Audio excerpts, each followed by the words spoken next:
পানি পড়া দিবেন কিভাবে সে আমলটা আজকের ভিডিওতে আপনাদেরকে শিখিয়ে দিব। আজকে থেকে আর কারোর কাছে পানি পড়ার জন্য আপনাকে যাইতে হবে না।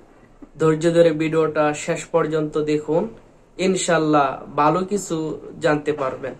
ছোট্ট একটা রিকোয়েস্ট থাকবে, এমন সুন্দর সুন্দর ইসলামিক ভিডিওগুলো পেতে দয়া করে এই চ্যানেলটি সাবস্ক্রাইব করে বা পেজটি লাইক ও ফলো দিয়ে সাথে থাকবেন।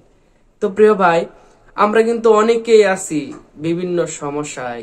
পানি পড়া আনতে ইমাম সাহেবের কাছে যাই, হুজুরের কাছে যাই, বা যারা জারফুক করে তাদের কাছ থেকে পানি পড়া আনি, বা অনেক দরবার, বিভিন্ন মাজার, বিভিন্ন জায়গা থেকে আমাদের নানান সমস্যার কারণে পানি পড়া আনি।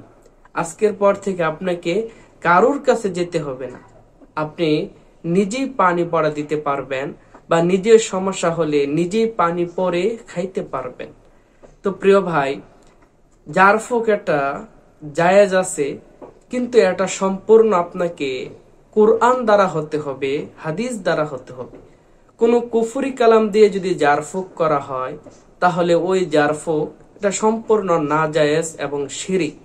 কারণ আল্লাহর কোরআনেই তো জারফুক সকল সমস্যার সমাধান রয়েছে। তো প্রিয় ভাই, আপনি যদি নিজের সমস্যা বা কেউ অন্য কারোর সমস্যা আপনার ফ্যামিলিতে এই আমলটা করে আপনি নিজেই তাদেরকে পানি পড়া দিতে পারবেন। তো এই পানি পড়া দেওয়ার অন্যতম আমল বা দোয়া হলো সূরাতুল ফাতিহা। তবে সূরা ফাতিহাটা কোন নিয়মে পড়তে হবে সেটা আপনাকে অবশ্যই জানতে হবে। সূরা ফাতিহা এমন একটা সূরা, যে সূরার একটা নামই আল্লাহ দিয়েছে সূরাতুশ শিফা, মানে রোগ মুক্তির সূরা।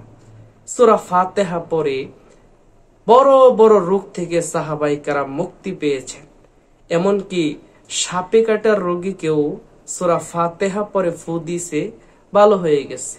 তো প্রিয় ভাই, আপনিও আপনার যে কোনো সমস্যা বা আপনার পরিবার, ছেলে মেয়ে, ঘরের যে কারো কোনো সমস্যা, এখন থেকে পানি পড়া আনার জন্য হুজুরের কাছে বা কোনো দরবারে বা কোনো কবিরাজের কাছে দৌড় দিতে হবে না।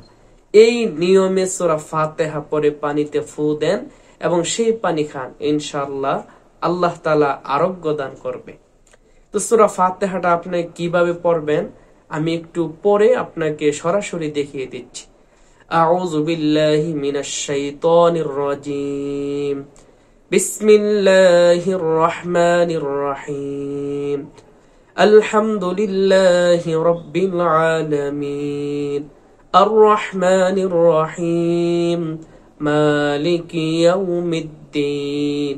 إياك نعبد وإياك نستعين اهدنا الصراط المستقيم صراط الذين أنعمت عليهم غير المغضوب عليهم ولا الضالين